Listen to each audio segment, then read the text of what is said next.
গোবিন্দ,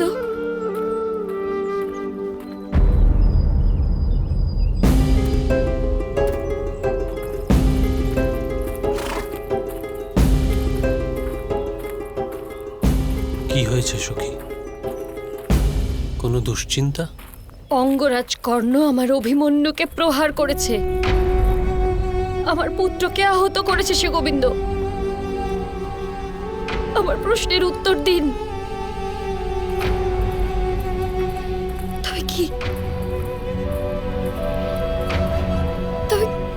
তবে কি এ তোমার সন্তানদের মৃত্যুর জন্য প্রস্তুত হওয়ার সময়? এই প্রশ্নই করতে চাইছো তো তুমি?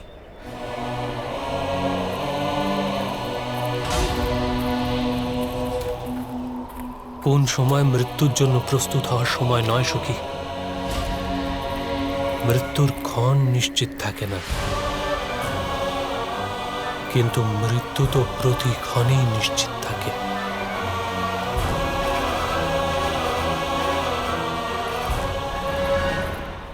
কিন্তু আমি আমার নিজের সন্তানদের মৃত্যুর জন্য কি রূপে প্রস্তুত হতে পারি গোবিন্দ?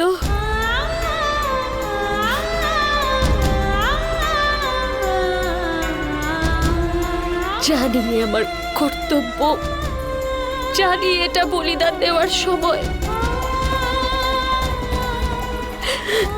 কিন্তু আমার হৃদয় ধৈর্য ধরে রাখতে পারছে না গোবিন্দ।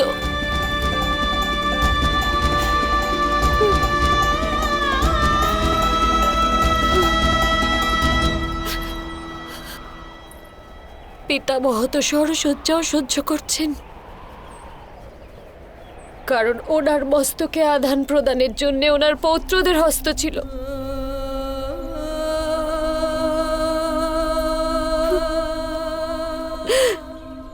কিন্তু আমার জন্য তো সম্পূর্ণ ভূমি সরসজ্জা হয়ে যাবে গোবিন্দ।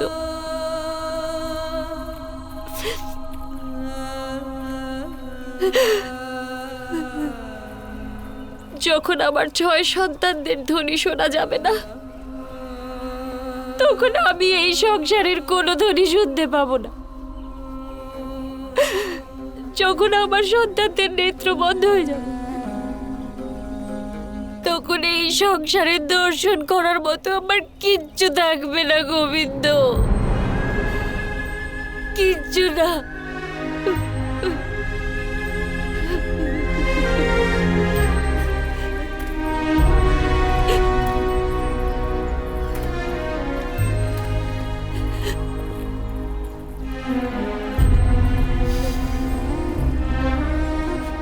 ঈশ্বরের শব্দকে শোনো সখী, ঈশ্বরের রূপকে দেখো। যখন সংসারে দেখার মতো কিছুই থাকে না, তখন মানুষ ঈশ্বরের দিকে দৃষ্টি নিক্ষেপ করে।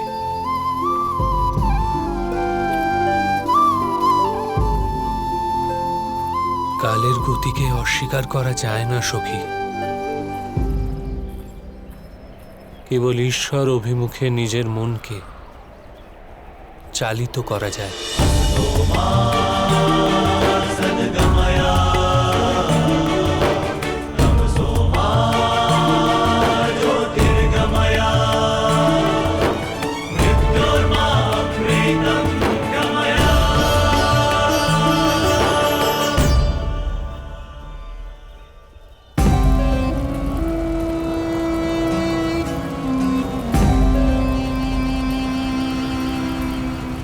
এরূপ কি বন্ধন থাকতে পারে অঙ্গরাজ, যে আপনার হস্ত কম্পিত হলো? ওই অভিমন্যুকে বধ করতে পারলেন না আপনি? ওর অসাধারণ বীরত্ব দেখে প্রসন্ন হয়ে গেছি আমি। ও যোদ্ধা নয়, ঈশ্বরের এক অনুপম সৃষ্টি। প্রস্তর ভাঙতে গিয়ে সহসা কোনো মণি অথবা রত্নের সন্ধান পেলে যেমন আঘাত করতে থমকে যায়, সেইরূপ পরিস্থিতি ছিল আমার। আমার হাত কাঁপছিল।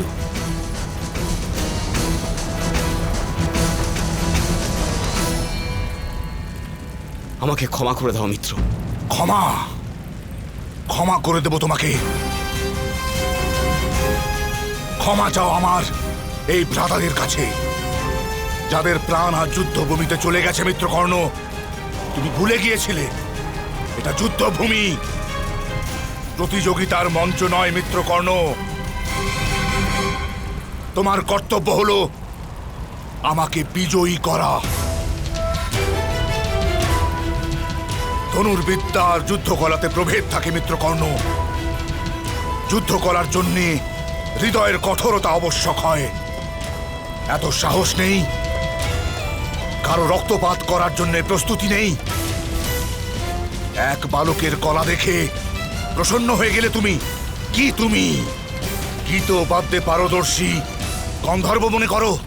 এরূপ এরূপ বলো না। মৌন থাকো তুমি। যদি আমাকে মিত্র বলতে হয় তবে নিজের মিত্রতা সিদ্ধ করো। কি আদেশ যুবরাজ? অভিমন্যুকে বধ। কাল।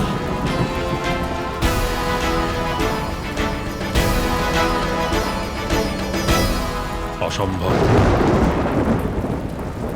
যতক্ষণ পঞ্চপাণ্ডব রণভূমিতে উপস্থিত আছে ততক্ষণ অভিমন্যুকে বধ করা কঠিন। আজকের অভিজ্ঞতার পর পাণ্ডবগণ আপন পুত্রদের বিশেষ সুরক্ষা দেবে। আমি জানতে চাই না কি রূপে হবে, কিন্তু আমি একজন পাণ্ডবের মৃত্যুর পূর্বে ওই অভিমন্যুর মৃত্যু দেখতে চাই। যে প্রকারে আমার দৃষ্টির সম্মুখে ওরা আমার ভ্রাতাদের বধ করেছে, সেই প্রকারেই ওই পাণ্ডবদের দৃষ্টির সম্মুখে আমি অভিমন্যুর বধ দেখতে চাই। ক্রূরতাপূর্ণ মৃত্যু।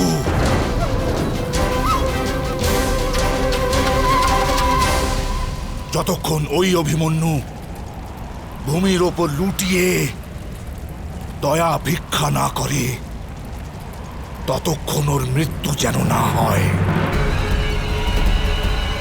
এই প্রকারে ওকে বধ করা চাই।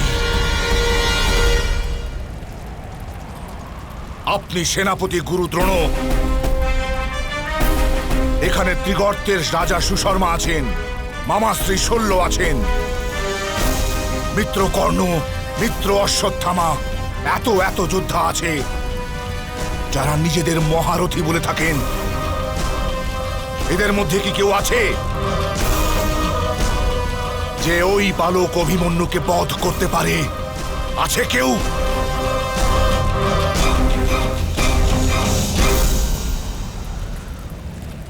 বাছা আমার দুর্যোধন,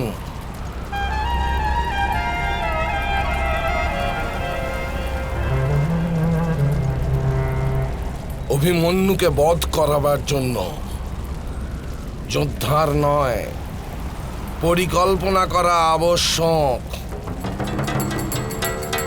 আর সেই পরিকল্পনা পূর্ণ করার জন্য সিন্ধুরাজ জয়দ্রথ ভয়ঙ্কর তপস্যা করেছেন।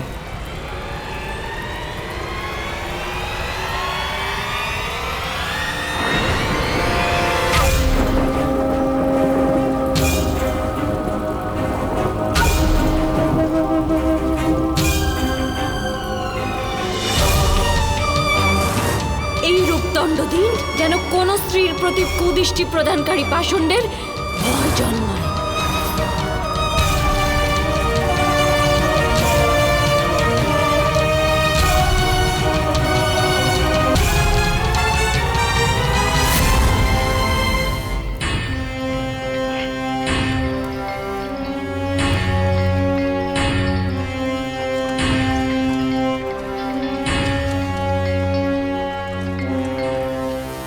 অভিমন্যু,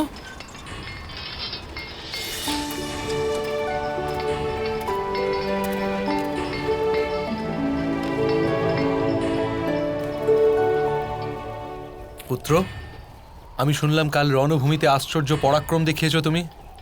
আপনি বলেছিলেন পিতাশ্রী। যোদ্ধার কাছে শক্তি অপেক্ষা সামর্থ্যের মাহাত্ম্য অধিক হয়, আর সামর্থ্য অপেক্ষা অধিক শৌর্যের। যথার্থ বলেছ পুত্র। বাহু দৃঢ়তা হয়ে থাকে শক্তি, মনের দৃঢ়তা হয় সামর্থ্য, আর আত্মার দৃঢ়তা শৌর্য হয়ে থাকে। আমিও আত্মাকে দৃঢ় করে রণভূমিতে দাঁড়িয়ে থেকেছি পিতাশ্রী, তাকেই সবাই আমার পরাক্রম বলছে। এরূপ কোনো বিশেষ কার্য করিনি পিতাশ্রী। আমি তোমার জন্য গর্বিত পুত্র। অঙ্গরাজ কর্ণের হস্তে ওনার ধনুক, আর ওনার সাথে যুদ্ধ করা ভয়ভীত না হয়ে সহজ কার্য নয় সেটা। তোমাকে আমি নিজের পুত্র রূপে পেয়ে ধন্য হয়ে গেছি।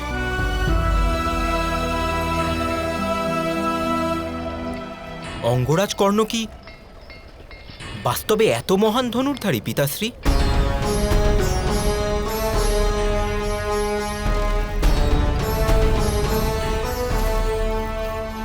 অঙ্গরাজ কর্ণ অদ্ভুত ব্যক্তিপুত্র। ওনার নিকট শক্তি আর সামর্থ্য দুইই আছে।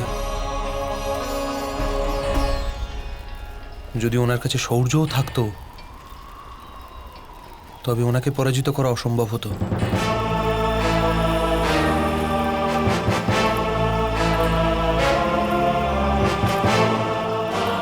তাৎপর্য?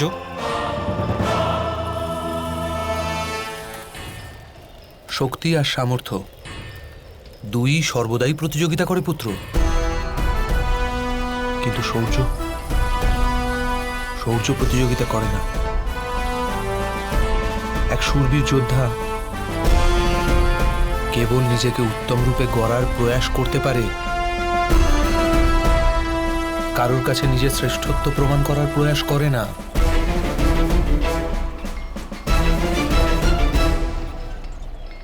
অঙ্গরাজ কর্ণ কখনো উত্তম হতেই পারেননি। উনি কখনো আমার সাথে প্রতিযোগিতা করা ত্যাগই করেননি।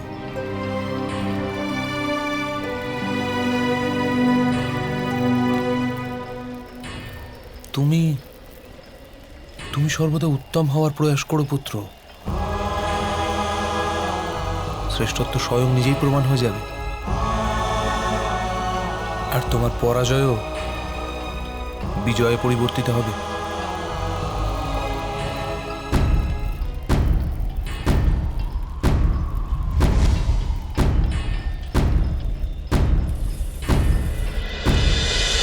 মহাভারত।